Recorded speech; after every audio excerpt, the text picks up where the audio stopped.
Hello, I'm Amy Spencer. I work at Bath University. I'm a postdoctoral researcher and I work as part of a project called Amplified Publishing and also co-direct the Narrative and Emerging Technologies Lab at the university. At the centre of my research has always been storytelling. I'm interested in new ways to tell stories and reach audiences. I'm interested in the creative potential of technology and how it can change narratives. In this short talk, I'm going to explore how emerging technologies can enable immersive and experimental stories across genre and form, and question how they're changing the way that content is created, how stories are told, and how audiences engage with these stories.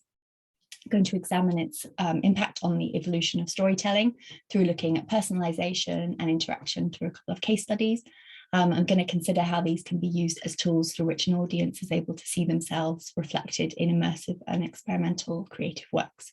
I'm going to be exploring how audiences experience innovative forms and how these experiences can be mediated and guided by writers, producers, and technologists. I'm going to explore the audience's active role as an agent in constructing meaning and how it evolves the understanding of author and audience and the position of the hero within the story. I'm going to talk about two research projects during my time with you, Amplified Publishing and Ambient Literature. So two projects that I've been involved with as a researcher, and both involve technology, publishing, writing, and creativity. So I'm first going to speak for a second. Let me move on to Amplified Publishing. It's a project it's an AHRC funded project as part of Bristol and Bath Creative R&D programme. It's a collaboration between four universities in the Southwest in the UK. It explores digital innovation in the publishing industries, taking the publishing industries to mean as wide as publishing can be, so publishing and content creation. It involves in-depth research into future models of content creation, discovery and distribution. So it's got a really wide scope. It's an R&D programme. Experimentation is at the core of it. And we've brought together trade publishers, game publishers, music publishers, people working online, game producers, lots of people working in the tech sector around publishing and content creation, bringing those together to work out and think about how we write, publish and distribute content online and how finding audiences has changed. So thinking about how publishing and content creation has sort of been revolutionized by technology, includes virtual reality, podcasts, YouTube, TikTok, mainstream publishing, everything. It's very, very broad. And we began the project with the knowledge that these forms of media have expanded the concept of publishing. They've been influenced by shifts in business models, leaps in technology, changes in global platforms, shifting audience needs and expectations, changes in our attention as media consumers, and rapid innovation across multiple sectors. We also started that project with an understanding that all creators, those who are starting a YouTube channel, a podcast, a book, a game, a platform, an immersive VR experience, are all looking to find an audience to engage with people. And within that, I've specifically been thinking about how we might tell stories within publishing and how we experience stories and how that has changed and shifted in response to new technologies. As part of that project, we put out an open call for research fellows to join us in the discussion. And I'm going to discuss a couple of those research fellows as I see them as quite relevant for the discussion that are part of this symposium. So Linus Harrison took part in developing a R&D project. They're a social entrepreneur, a neurodivergent visual thinker. So they're really interested in how to make forms of media as accessible as possible to neurodivergent thinkers. So his work is around thinking about how you might reimagine the world of publishing from a spatial imagery perspective. So thinking about how to make things as kind of intuitive and accessible as possible. So through his research, he's been thinking about personalization of technologies and how they might serve this particular audience and how that might in turn, work for other audiences. So he says, in my Amplified Publishing Inclusion Fellowship research, I'm exploring where the neurodivergent built-in design is in publishing. I don't doubt that historically it's been neurotypically led, but with new tools and emerging tech, we have tools and new ground to cover. We have new history to write. So I think that's a really important part of developing new forms of media, reaching new audiences, sort of, working with all audiences. The second research fellow I want to draw attention to is an organisation called Complete Control. They're a leading children's interactive production company based in Bath, and they specialise in creating digital content for children's media. They want to create the most imaginative, innovative and playful experiences for the younger generation. And as part of a fellowship with us, Carolina Latka has been researching personalisation and interactivity in digital content for children.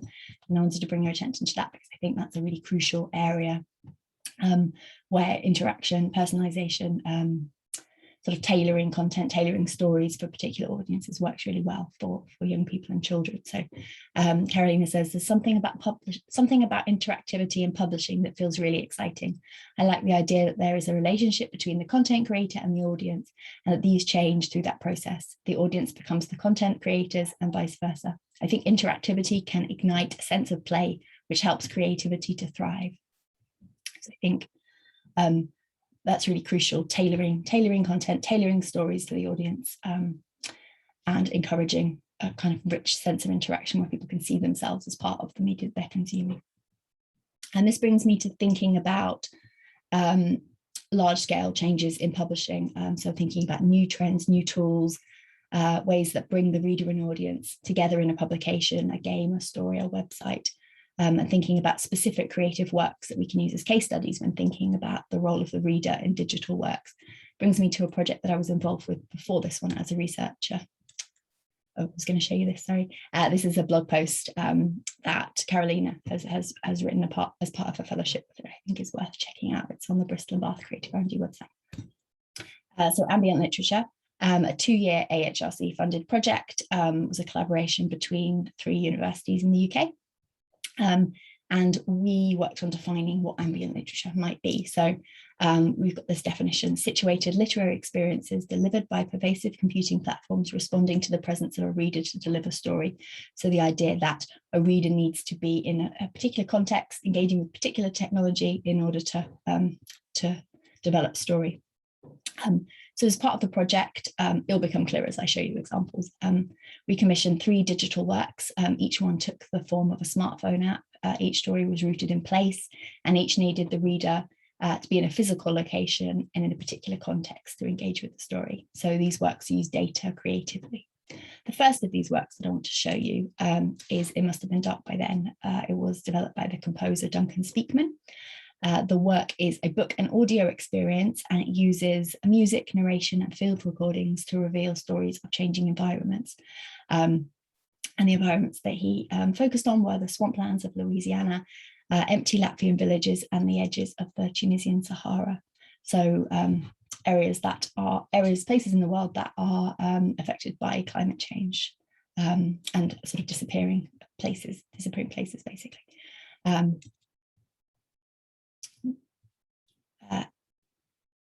So he collaborated, Duncan Speakman travelled to these locations, worked with collaborators in these 3 countries across 3 continents, and he thought about environments, places that are experiencing rapid change for human and environmental factors.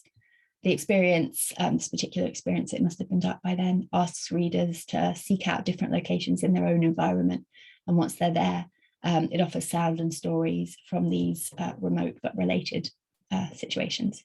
So in each location, the reader or the listener is invited to tie memories from the place that they're experiencing the work to a place that is being described both through audio and in a book that you carry, a physical book that you carry with you. So you sort of create a map that connects where you are now and places that might not exist in the future.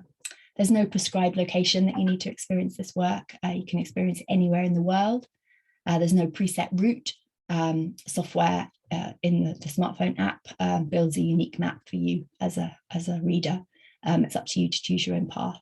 And as you're doing it, the real world interrupts you, speaks to you as you travel. It positions the reader as central to the story. The story wouldn't exist without your physical interaction, so your physical moving through place builds a story. And the work brings you stories and sounds collected on this journey that you go on through other places in the world. It invites you to place your memories into the physical places that you move through, and connects you to something that's happening somewhere else. The second work that we developed was The Cartographer's Confession by James Atlee, a travel writer. It's a fictional exploration of London based on James's own family history through a story of immigration and loss, exploring family stories across the city. It tells the story of a child who migrates to London with his mother during the Second World War, and the fallout from events that happen in the decades after that, and also on what happens in the past. So it's a kind of story that connects different times together, which is a fascinating story. So it's presented as a series of source documents, tapes, letters, photographs collected by a present-day researcher. And the app is revealed through layers of fiction and non-fiction, timeframes and locations. You follow a route across London and experience real locations which are tied to an unfolding story. Again, the story does not exist without the reader taking on this really active role. There's a feeling that you need to be in a physical location, and the story, it feels as though the stories are sort of in the air waiting for you to find them. So you take a really dynamic, active, kind of quest-like position in this story. The third story is Breathe by Kate Pullinger. It's a literary experience delivered through your smartphone. It responds to your presence by internalizing the world around you. So using APIs, application program interfaces, the story uses data about you, the owner of the smartphone, the person using the smartphone. It collects data about the weather, the time, the place that you're in, things that are around you, in order to create an experience for you that's personal and uncanny. It's a story, it's a ghost story told through your phone. It's designed to be experienced wherever you are, so wherever in the world you are. You experience a story through a character called Flo. She's a young woman haunted by ghosts. Her technology, her phone, and the work of your experience around it leaves space for the real world to interrupt you. As a reader, you experience the narrative in a form that's reminiscent of a book. You turn pages, you're engaged in the story. It's a reading experience rather than an audio one, but the book, the sort of digital book that you're reading knows where you are, knows seasons, it knows the weather, knows nearby locations, and there's a sense that the narrative is haunting you. And through this project, I began to understand ways that we can play with technology, experiment, tell stories in new ways. I'm a writer and I'm really interested in the potential of data and location, sensors in your phone to be used as materials to tell stories, and ways to reimagine the reader as being a really active hero within the story. And I found that really exciting. And as technology evolves, I think it's going to get more interesting, more exciting. So through Amplified Publishing, there are some key findings that we've developed, that we've come to so far. So for creators, those who create content through books, games, music, audio, there's a sort of evolution in ways to make a living, find new audiences, find ways to create, collaborate, build communities. All of those are becoming intertwined. There are new ways to reach audiences, gamers, readers, consumers, and those can be interactive and personalized. They can be more accessible. They can consider a really wide variety of needs. Technology makes some of that easier, but also makes some of it harder. And within the Ambient Literature project, we experimented with individual stories, so how the reader can be brought into these, how traditional understandings of authors and readers can be disrupted, and how the physical presence of a reader shapes the story, and how the reader can be considered a hero within the story. Great, thank you very much.